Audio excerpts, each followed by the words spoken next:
light within my heart, light within my thoughts, light within my words, may one and all and everything, blessed and loved ever be. Welcome. I am Sister Who. With me today on the show, I have my friend Karen Lewis, and we wanted to talk about the way things are organized. And one common approach is what we call hierarchy, where something outranks something else, and that is outranked by something else. The students who are managed by the teacher, who is managed by the principal, who is managed by the school board. It's a hierarchy. It's always somebody, the relationships are described in vertically in relationship to each other. One's higher or lower than another. A different way of organizing that seems to be growing in popularity, and of course has always been with us in various examples, but not as predominant, I suppose, is what we might call egalitarian, or equality. The idea that everything exists on a uniform level. But then the question becomes, if you have a society that's very egalitarian, how do you get anything done? I don't remember who said it first, but my favorite paraphrase of a biblical verse that I'm always quoting to people is a paraphrase of John 3:16, which begins, "For God so loved the world," in both cases. The paraphrase that I learned is, "For God so loved the world that he didn't send a committee," which everyone who is familiar with committees usually gets a really big laugh out of that, because committees are famous for not being able to make up their minds or come to a decision on things. Getting bogged down. So that's the dark side of being too egalitarian, is that when you can't make a decision. The question, I guess, is whether there's ways of being egalitarian that are not so paralyzing, and if there are ways of doing hierarchy that are not so dominating and restricting. Because I don't know that either one is inherently good or bad. They're just different ways of organizing, different ways of decision making. And perhaps both is needed in some form or another. There are different types of things that are most hierarchical, as it will. For instance, it's hard to go to war if you just tell somebody to go kill someone. On the other hand, with the type of a hierarchy they have within the military, it allows people to, it essentially forces people to go and do something they wouldn't normally do, is, essentially to go out and kill a stranger, because the orders came from above, came from so-and-so, came from so-so, down to where the action occurs. But of course, on the flip side is knowing when to question hierarchy. And when the order that comes from above is simply a bad order. And I guess the military people might say that, well, it doesn't matter, you do what the hierarchy says, and that's the end of the story. Well, without getting into too much of a digression on the military, Yes. the problem I see with that example is the inherent hypocrisy. At the end of World War II, when they had the famous or infamous, depending on how you look at it, trials at Nuremberg, where they put Nazi war commanders on trial and accused them of war crimes. And then, of course, in my mind, I keep thinking there's no such thing as war crimes. War itself is the crime. But they put these guys on trial and apparently expected them to adhere to a higher ethical standard. And their response was simply, we were just doing what we were told. We were following orders. And that was not considered an adequate excuse for them to have participated in the extermination of millions of people. Now, of course, we're giving the exact same excuse I'm just following orders for doing all sorts of things that me and a whole lot of other people think should be questioned. And so often too, when people are actually in the everyday life, wherever it may be, whatever the situation may be, it's often the person that is actually in a situation that can see it most clearly and come to a more ideal solution, perhaps to a challenge or whatever the situation may be. Well, the thing that I'm not sure the judges at Nuremberg took into consideration was considering the context of the people who were being put on trial. That within their circumstances, following orders may have been the best they could do. But they're still human. They had the possibility of questioning the orders. They had the possibility of actually looking at it from a different perspective. Mm-hmm. And I'm not saying they should have been let off. I'm not sure what the perfect answer would have been. But I think the system that put them on trial had blood all over their hands, in the sense that they weren't there in the ways that they could be to prevent the oppressive circumstances to which the people on trial were responding. You know, that in a sense it's the whole world's fault that circumstances in Germany were allowed to deteriorate until a fascist dictator all but had a red carpet rolled out for him. But then, was anyone able to foresee that? Would it have been feasible for another country to step in and change things within another country? I think the world acting as a whole could have done a lot of things short of stepping in. I think by the time we get to military intervention and I need to be the police force for the world, I think we've already waited too long. If, for example, and these are big ifs, and we're kind of digressing into a discussion of history that will probably never end. People have been arguing about this ever since it happened. If we had responded to the notion that people are starving, that people are homeless, that would have, the time to respond was at the time that the need occurred, which was, basically as soon as the First World War ended. To the best of my understanding, the majority of the world did not respond. And because they did not respond, circumstances got worse, and worse, and worse, for about 20 years before Adolf Hitler came along and said, boy, this is really bad. And I don't know that Hitler thought of it this consciously, but I'm being a little bit facetious in this, but I think Hitler arrived in history and in a geographic location at a time when circumstances were predisposed to a person like him being successful. Because for 20 years, most people in the world did nothing except watch the terrible societal collapse happening. Would you say that Gandhi, if he'd arrived at a different time and place, would things have been different? I have no doubt they'd be different. The question, I suppose,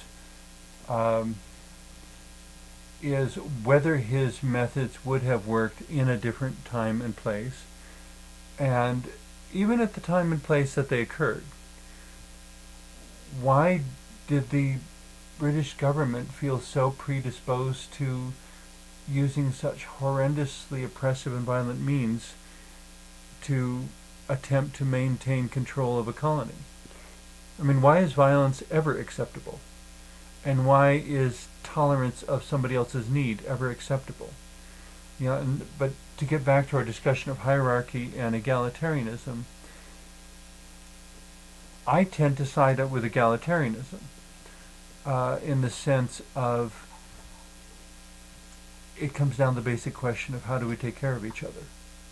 To what extent are we responsible for the actions of others, limiting the actions of others? I don't know that we have to get to the question of limiting the actions of others if we are proactive in responding to others' needs. How would you envision that?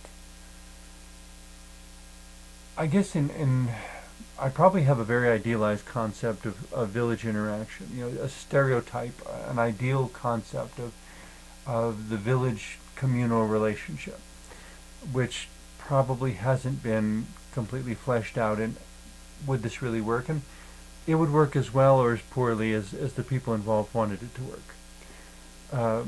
I think the compassion for each other needs to start within us rather than being dictated externally by government, which is why I go more toward egalitarian strategies than hierarchical ones, because I don't think you can order someone to be a loving person. But I think if everyone chooses to be a loving person, needs will be taken care of before they grow into military conflicts. But that's a very big if. Well, And, but on the point of hierarchy, on the flip side, is there a sort of functional hierarchy that is basically necessary?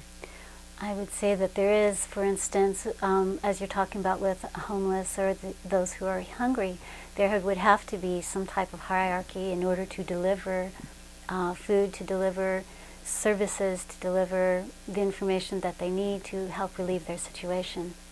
So someone is needed. I mean, the whole point of decision making is somebody has to be able to make the decision. Either you have the tyranny of the majority where everybody votes on everything, A mega committee. And whoever is in the minority will never get their needs adequately met that way because they'll always be suffering under the tyranny of the majority. There's a Native American. There's a couple of Native American nations where the people within the community did not or do not act without the consent of each individual. Things would be done for the group good. But that's only in certain matters. Essentially, there was no decision that was made. For instance, if there needed to be a new path, they make sure that it wouldn't go through someone's, an important part of someone's territory, as it were, without the person's consent. There might be concessions made by the group to the individual, but in the end, they would make the concessions, they make the adjustments that were needed for everyone to feel good about a decision, and then they would enact that decision. So you're talking about negotiation and consensus. Yes. Which are two dynamics equally available to both egalitarian and hierarchical systems. One of the beauties. It would seem to me that when hierarchical systems go sour is when empathy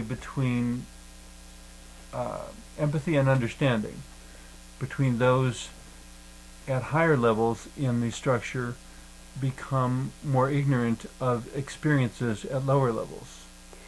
Where the individual's needs and perspectives are discarded. Is that at the point where it becomes...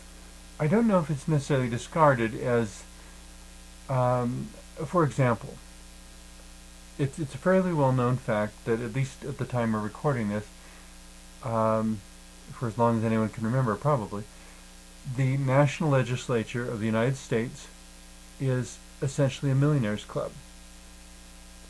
They're all phenomenally wealthy men and women whose every need is tended to, who only have to speak up, and whatever they need is delivered to them pronto. How could they make accurate and effective decisions relating to the governance of working class people when the majority of them, in my humble, distant opinion, because I don't follow them around, I don't know if they're actually touring their districts or not, do they even know what their constituents are experiencing? And if they don't know what the working class people in their district are experiencing, how could they claim to make intelligent decisions on their behalf? I would like the way they do it in Switzerland. The Prime Minister has to ride the subway in order to get to work. He has to live as an ordinary citizen. And I I would like to know more about how this actually influences the way that decisions are made by him or her. So that's the system in Switzerland, is that they are required to be in amongst their constituents. Yes. So that they know what their constituents are experiencing. They have to be one of the people, truly. Mm-hmm. See, we don't have that requirement in the United States. If we did, how would that look, I wonder? My personal suggestion, which again we're way off topic here, I suppose, but maybe the idea will find its way into the right hands. Yeah. First of all, I like George Washington's suggestion that the presidency should be a voluntary position. You know, that there be no compensation. You know, that it be considered a position of public service, mm-hmm. not a stepping stone to greater wealth. And as such, you know, using that as just the tiniest little seed of it, my conception of an ideal U.S. government would be that they have a pass to ride on any public transit system in Washington, D.C. Subways, taxis, whatever they need. No limousines.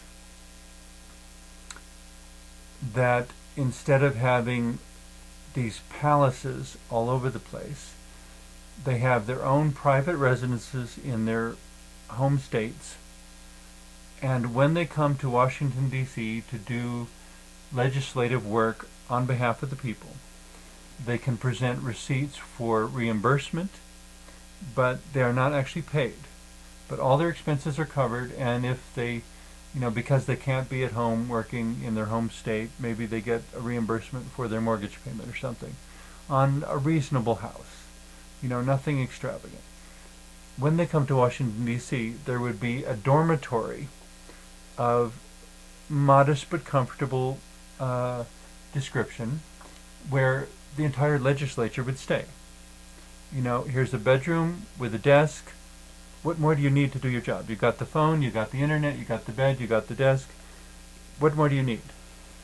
You know, if they would say, well, we need conference rooms. Okay, so we'll have, you know, a reasonable number of conference rooms somewhere in the complex, you know, where they can meet with their staff and so forth. You know, to make the description fit the activity, rather than making everything privatized and individual and replicated needlessly. It may be difficult, however, to establish that as things are, because as with any system, there's a certain amount of momentum that is brought up, that is built. Yeah. There's a lot of people benefiting from the current system. Exactly, and I'm thinking about momentum, both in the hierarchy and in egalitarian Mm-hmm. systems. Is there that kind of momentum that's built up in both? What would it look like if one was to blend elements? That's a good point, because the system that's being used in Switzerland, that you briefly mentioned, probably has been in place for a very, very long time. My guess. I don't know, but it's when we can talk about what's egalitarian and what's hierarchical and the pros and cons of each. It doesn't take away the challenge of, even if we do imagine a better way of doing society, mm-hmm. we then have to figure out how do we get from here to there. Yes. And that's a whole nother complex thing. You know, in this little half hour, I guess, I just want to scratch the surface in terms of getting people to think in terms of what makes good hierarchy, what makes bad hierarchy, what makes good egalitarian, what makes bad egalitarian. Because bad egalitarian, to me, involves trying to make everything so the same that you're not responding to the individual needs. And bad hierarchy is when you have somebody calling the shots who is oblivious to the effect of their decisions upon those beneath them. Which affects many lives, and which results in bad decisions, but very often they're so removed from the recipients of their actions that they don't have any idea they're making bad decisions. Worse yet, however, is when they don't even care that they're making bad decisions, because their position seems to be secure, and it becomes very narcissistic and selfish, as if they were the only one that mattered. And that was one of the complaints during the 1980s when the whole AIDS epidemic started, and hundreds of thousands of people were dying, and the government didn't even acknowledge that it was happening, because most of the casualties were gay men, which at that time was a societal class that perhaps most of the country didn't have any compassion for. As if they were the people that didn't matter. And through 200 some years of history, there's always been some class of people who were described as the people who don't matter. But when it affects one of us, it truly does affect all of us in the end. That goes back to Benjamin Franklin. Either we all hang together or we all hang separately. Assuredly. From the very beginning of the country, we had the challenge of we must come together if society is going to work. There is so much promise. Yeah, and we can organize it hierarchically, or we can organize it in a more egalitarian way. But the point is, with this many people here, we're going to have to organize it one way or the other.